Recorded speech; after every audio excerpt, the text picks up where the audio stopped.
Boa tarde. Você vai assistir agora a gravação do comentário de rádio, feita ontem à noite, para 300 emissoras divulgarem na manhã desta terça-feira, 21 de maio. Peço que você se inscreva, se ainda não fez isso. Ao final, não esqueça do gostei ou não gostei. E só para lembrar, também estou lá no Spotify, com um resumo das notícias. Então vamos ao comentário.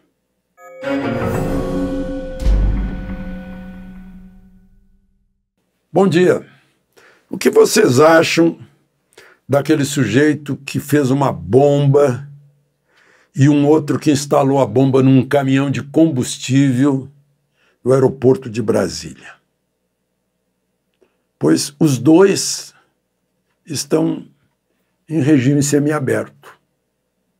Foram condenados, um foi condenado a 9 anos e 8 meses e outro a 5 anos.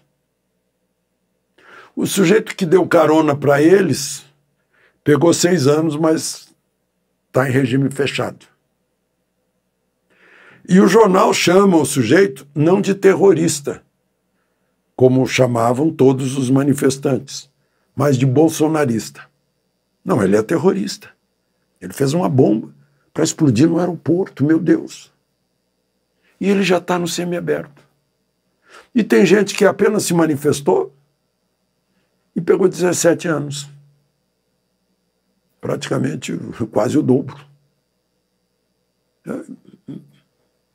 Eu não consigo entender isso.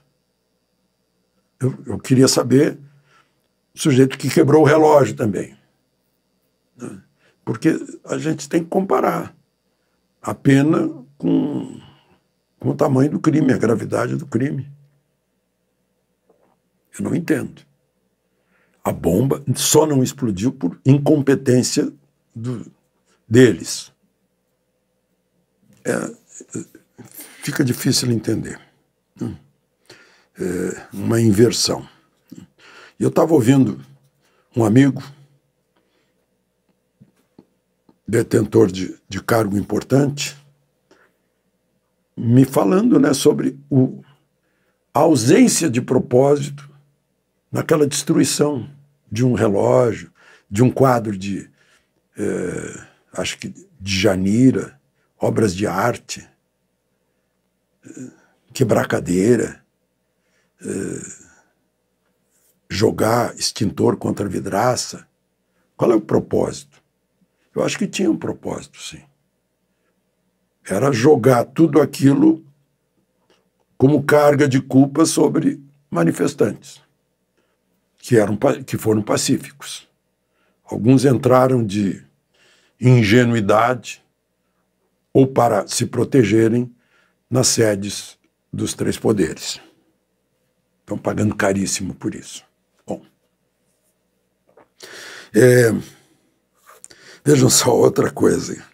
Fica difícil de entender. Na Itália, lá num evento de associações populares, algo assim, o Papa Francisco,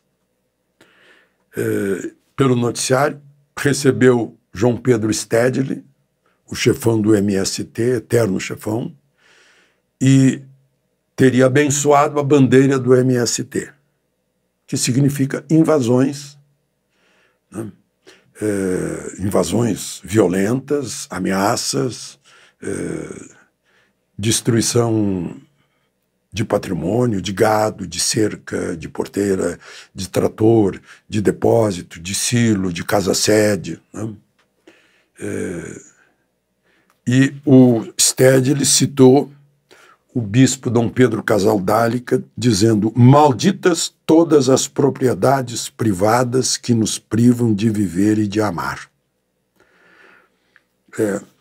A Constituição, no capítulo dos direitos e garantias fundamentais, põe na mesma linha do direito à vida o direito de propriedade. E, no entanto, isso passa batido, como se fosse apenas uma peça de propaganda.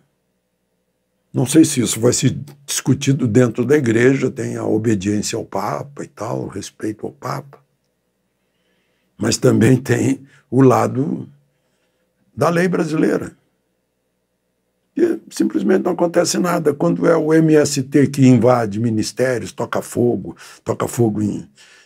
em praça de pedágio, em pesquisa, inclusive pesquisa pública, do serviço público do Estado brasileiro, ninguém diz que é atentado ao Estado democrático de direito. Por que essa diferença? Né? Só para a gente pensar um pouco sobre isso. Bom, eu falei em Estado, o Estado vai arrecadar um dinheirão agora.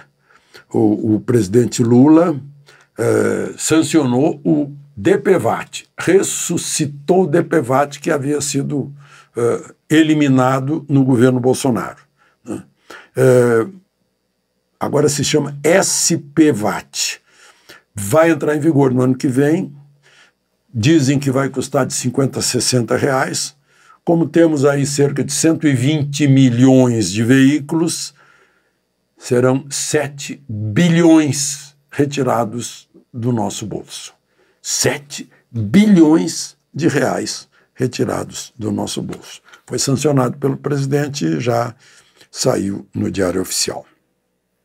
Aliás, por falar em leis, o ministro Alexandre de Moraes, numa liminar, diz que não estão valendo leis municipais e leis estaduais de Goiás e de Mato Grosso que proíbem a tal linguagem neutra. Gente, eu sei ler a Constituição. O artigo 13 da Constituição diz que a língua no Brasil é o português. E o português não tem linguagem neutra. De Brasília, Alexandre Garcia.